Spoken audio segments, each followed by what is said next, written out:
Refrigerator अंदर रखी हुई वेजिटेबल्स और पानी को तो ठंडा करते हैं, लेकिन इसके पीछे जो इक्विपमेंट्स लगे रहते हैं उनका टेम्परेचर इतना ज़्यादा हाई होता है कि हम उन पर खाना पका सकते हैं। तो फ्रिज के बाहर इतना ज़्यादा टेम्परेचर और अंदर की तरफ एकदम ठंडा ठंडा, यह कैसे पॉसिबल है? इसके अलावा कई बार जब फ्रिज खराब होता है तो हमारे दिमाग में एक ही बात आती है कि इसकी गैस खत्म हो गई होगी, लेकिन दोस्तों ऐसा कुछ भी नहीं होता है। इसके पीछे की साइंस इस वीडियो में 3D एनिमेशन की हेल्प से समझते हैं। जो रेफ्रिजरेटर का हार्ट होता है वह कंप्रेसर होता है। यह एक रिसिप्रोकेटिंग टाइप कंप्रेसर है। इसके अंदर एक सिंगल फेज इंडक्शन मोटर होती है। जब यह मोटर रोटेट करती है तो इससे जुड़ा हुआ पिस्टन कुछ इस तरीके से मूव करता है और यहाँ पर जो गैस होती है उसको कंप्रेस करके पंप करने का काम करता है। इन कंपोनेंट्स की वर्किंग रेफ्रिजरेटर की बॉडी को थोड़ा सा साइड में रखकर अच्छे से समझते हैं। कंप्रेसर एकदम पैक होता है क्योंकि इसके अंदर एक गैस भरी जाती है जिसका नाम है फ्रीऑन R134a, जो आजकल कॉमनली यूज होती है, और मोटर और कंप्रेसर दोनों मिलकर इस गैस को पंप करने का काम करते हैं। जब कंप्रेसर इस गैस को कंप्रेस करता है तो इसका टेम्परेचर 90 डिग्री सेंटीग्रेड तक इंक्रीज कर देता है और प्रेशर 8 बार तक बढ़ा देता है, और इस गैस को हम रेफ्रिजरेंट भी बोलते हैं। अब यह टेम्परेचर और प्रेशर बहुत ज़्यादा है तो इसको हमें डाउन करने की ज़रूरत है। इसलिए इस हाई टेम्परेचर और प्रेशर वाले रेफ्रिजरेंट को कंडेंसर यूनिट के पास में भेजा जाता है, जो रेफ्रिजरेटर के पीछे लगी हुई कुछ ऐसी ट्यूब होती है जो हमें आसानी से दिखाई दे जाती है। और इस ट्यूब से जब हाई टेम्परेचर वाला रेफ्रिजरेंट फ्लो करता है तो बाहर के इन्वायरमेंट से हीट एक्सचेंज करने लग जाता है, क्योंकि कंडेंसर कोयल का टेम्परेचर बहुत ज़्यादा होता है और इन्वायरमेंट का टेम्परेचर बहुत कम, तो रेफ्रिजरेंट धीरे धीरे कूल होने लगता है। कंडेंसर के ऊपर कुछ इस तरीके के सपोर्टिंग वायर लगे रहते हैं जो कंडेंसर को सपोर्ट भी करते हैं और रेफ्रिजरेंट को कूल करने में भी हेल्प करते हैं। क्योंकि यह कंडेंसर ट्यूब से टच रहते हैं तो कंडेंसर ट्यूब का टेम्परेचर कुछ इनमें ट्रांसफर हो जाता है और इन्वायरमेंट से यह हीट को एक्सचेंज करके रेफ्रिजरेंट को ठंडा करने में हेल्प करते हैं। जब रेफ्रिजरेंट इतना लंबा रास्ता तय करके कंडेंसर कोयल से बाहर निकलता है तो इसका टेम्परेचर 45 डिग्री सेंटीग्रेड तक रिड्यूस हो जाता है, और जब टेम्परेचर डाउन आता है तो गैस लिक्विड में बदलने लग जाती है। इसको थोड़ा आसानी से समझे तो जब हम पानी को गर्म करते हैं तो वह वेपर में बदल जाता है, और जब उनको ठंडा करते हैं तो वापस लिक्विड में बदलने लग जाता है। तो ठीक ऐसा ही इस गैस के साथ में होता है। कंडेंसर यूनिट से जब गैस बाहर निकलती है तो यह थोड़ी ठंडी होकर लिक्विड में बदलना शुरू हो जाती है। अब कंडेंसर यूनिट से निकलकर यह रेफ्रिजरेंट जाता है कैपिलरी ट्यूब के पास में। कैपिलरी ट्यूब कुछ इस टाइप का एक कॉपर की ट्यूब होती है जिसका डायमीटर 0.5 mm से लेकर 2.2 mm तक होता है, और इसकी लेंथ मैक्सिमम 5 मीटर तक हो सकती है। कैपिलरी ट्यूब एक थ्रोटल डिवाइस होती है जो हाई प्रेशर को लो प्रेशर में बदलने का काम करती है, और यही वह डिवाइस है जो रेफ्रिजरेंट को एकदम ठंडा भी कर देती है। इसको थोड़ा समझने की कोशिश करते हैं। कैपिलरी ट्यूब सिर्फ और सिर्फ एक कॉपर की ट्यूब होती है और इसमें ना कोई इलेक्ट्रिसिटी दी जाती है, ना ही इसमें कोई मूविंग पार्ट होता है। जो प्रेशर ड्रॉप होता है वह इस ट्यूब की लेंथ के डायरेक्ट प्रपोजन में होता है और डायामीटर के इनवर्स प्रपोजन में होता है। तो जैसे जैसे इस ट्यूब का डायामीटर कम होता जाएगा तो प्रेशर ड्रॉप बढ़ता जाएगा, और हम लेंथ भी इंक्रीज कर देते हैं डायामीटर के साथ में, तो प्रेशर ड्रॉप और ज़्यादा इंक्रीज हो जाएगा। अब प्रेशर ड्रॉप का आपको सिंपल मतलब समझने की ज़रूरत है। प्रेशर ड्रॉप बढ़ रहा है मतलब प्रेशर का ड्रॉप जो है वह बढ़ता जा रहा है, यानी एक्चुअल में प्रेशर कम हो रहा है।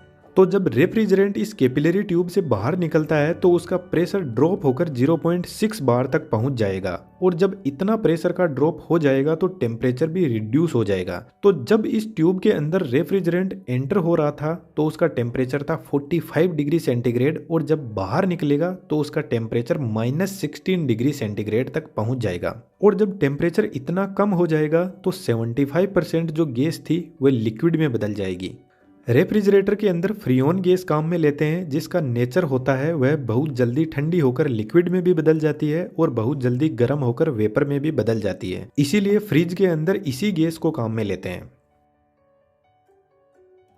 दोस्तों आज मैं आपको एक बहुत बेहतरीन चीज़ दिखाता हूँ। यह फीवर वेबसाइट है। यहाँ पर मैंने 3D आर्टिस्ट को सर्च किया है और यह कोई आर्टिस्ट है जो सिर्फ 3D एनिमेशन का मॉडल डिजाइन करके एनिमेशन करने का 25,000 रुपये चार्ज करता है। और इस वेबसाइट पर आपको खुद को जाकर देखना है। और यह वेबसाइट तो सिर्फ एक एग्जाम्पल है, इसके अलावा ढेरों ऐसे फील्ड है जहाँ पर एनिमेटर्स की भरपूर डिमांड पड़ी है। जब 3D एनिमेशन का इतना जबरदस्त फ्यूचर है इंडियन इंडस्ट्री में, तो आप किस चीज़ का वेट कर रहे हो? आप लाइव अड्डा को ही देख लो। जैसे ही हमने 3D एनिमेशन शुरू किया, अपने चैनल की ग्रोथ एकदम से बढ़ गई। और मैं चाहता हूं कि लाइव अड्डा के साथ में आप भी ग्रो करो। और एक बेसिक से एक्सपर्ट बनने की अप्रोच को ध्यान में रखते हुए हमने बेहतरीन 3D एनिमेशन का कोर्स डिजाइन किया है। हमारा मकसद है आपको सिखाना, इसलिए हमने इस कोर्स की एकदम बेसिक फी रखी है जो आपके 3 महीने के फोन रिचार्ज के बराबर ही है। दोस्तों हम हाथ बढ़ा रहे हैं, आप शुरुआत तो कीजिए अपने फ्यूचर को बेहतर बनाने की। वीडियो को पूरा देखने के बाद में डिस्क्रिप्शन में वेबसाइट का लिंक दिया हुआ है, वहां से कोर्स ज्वाइन कर सकते हो। अब टॉपिक पर वापस आते हैं। कैपिलरी ट्यूब के आगे लगा रहता है स्ट्रेनर, जो एक फिल्टर का काम करता है और रेफ्रिजरेंट को एकदम प्योर फॉर्म में आगे भेजता है ताकि आगे कोई ट्यूब में ब्लॉक ना आ जाए। स्ट्रेनर से निकला हुआ रेफ्रिजरेंट पहुंचता है इवेपोरेटर कोइल के पास में।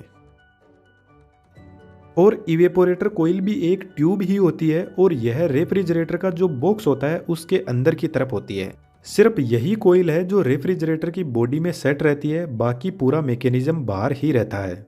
रेफ्रिजरेटर में जो सबसे ऊपर का बॉक्स होता है जिसको हम फ्रीजर बोलते हैं, वहां पर यह कोइल लगी रहती है और इसका इफेक्ट सबसे ज्यादा फ्रीजर में ही होता है। इसलिए इस बॉक्स में बर्फ आसानी से जम जाती है क्योंकि इस कोइल के अंदर एक बहुत ज्यादा ठंडा लिक्विड रेफ्रिजरेंट फ्लो कर रहा है। तो फ्रिज के अंदर जब हम कोई वेजिटेबल या फ्रूट रखते हैं तो उसकी गर्मी को इस कोइल में चल रहा रेफ्रिजरेंट एक्सचेंज कर लेता है, अपनी ठंड को वेजिटेबल को दे देता है और गर्मी को अपने पास में लेकर आगे निकल जाता है।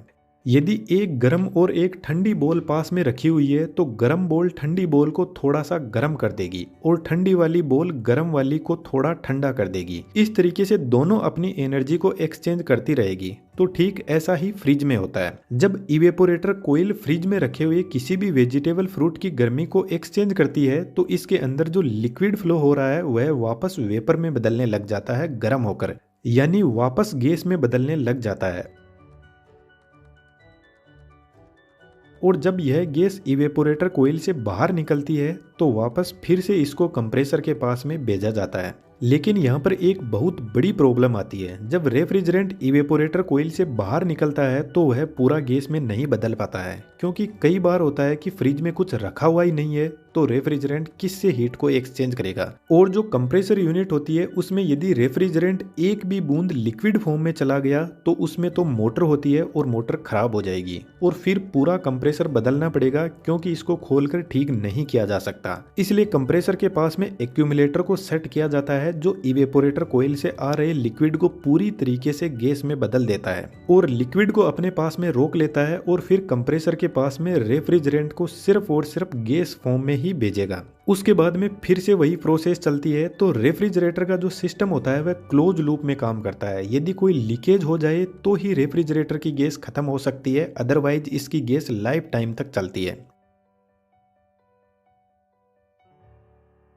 लेकिन आप कई बार नोटिस करोगे फ्रिज में कि जो इवेपोरेटर कोइल है उसको बहुत स्ट्रगल करना पड़ता है। आपने गर्मियों में देखा होगा जब हम किसी गिलास में एकदम ठंडा पानी या कोल्ड ड्रिंक डाल देते हैं तो उसके चारों तरफ पानी की बूंदें जम जाती है। तो ठीक ऐसा ही इवेपोरेटर कोइल के साथ में होता है। फ्रिज के अंदर जो भी थोड़े बहुत वाटर वेपर होते हैं, जब कोइल ठंडी होती है तो उसके पास में चिपक जाते हैं और कोइल के चारों तरफ ही बर्फ जम जाती है, जिसकी वजह से इवेपोरेटर कोइल सही से हीट एक्सचेंज नहीं कर पाती है और इवेपोरेटर कोइल लिक्विड को गैस में नहीं बदल पाती है। इसलिए इवेपोरेटर कोइल के चारों तरफ एक हीटर कोइल भी लगी रहती है जो हर 5 से 6 घंटे बाद में ऑन होती है और इवेपोरेटर कोइल के ऊपर कोई बर्फ जमी हुई है तो उसको हटा देती है और यह बर्फ पिघलकर पीछे की तरफ एक कंटेनर में पानी के रूप में कलेक्ट हो जाती है। इवेपोरेटर कोइल सिर्फ फ्रीजर में ही लगी रहती है ऊपर की तरफ, बाकी नीचे बचे हुए फ्रिज में ठंड का इफेक्ट देने के लिए फैन लगे रहते हैं जो पूरे फ्रिज को कूल करते रहते हैं। अब मैंने आपको बताया कि कंप्रेसर फ्रिज का हार्ट होता है, तो फ्रिज में दिमाग भी होता है और उसका दिमाग का नाम है थर्मोस्टेट। जब हम कूलिंग इफेक्ट को कम या ज़्यादा करते हैं तो उस टाइम थर्मोस्टेट कंप्रेसर की स्पीड को कम या ज़्यादा करके टेम्परेचर को कंट्रोल करता है। यदि हम फ्रिज का टेम्परेचर बढ़ा देते हैं तो उस कंडीशन में थर्मोस्टेट कंप्रेसर को स्लो स्पीड में रोटेट करवाएगा, जिसकी वजह से कंप्रेसर कम गैस को पंप कर पाएगा और कम कूलिंग इफेक्ट दिखेगा। जो डीप फ्रीज होते हैं उनमें कंडेंसिंग कोयल का स्ट्रक्चर बदल दिया जाता है, जो कुछ इस टाइप का होता है और उसमें एक फैन लगा रहता है जो कंडेंसिंग कोयल की गर्मी को बाहर निकालने का काम करता है। बाकी काम करने की प्रोसेसिंग सभी फ्रिज की एक ही जैसी होती है। दोस्तों 3D एनिमेशन की बेहतरीन स्किल को सीखने के लिए डिस्क्रिप्शन में दिए गए लिंक से आप कोर्स ज्वाइन कर सकते हो और उम्मीद करता हूं दोस्तों आपको वीडियो अच्छा लगा होगा। अच्छा लगा तो आप चैनल को सब्सक्राइब और वीडियो को लाइक करके ज़रूर से जाना। Thank you.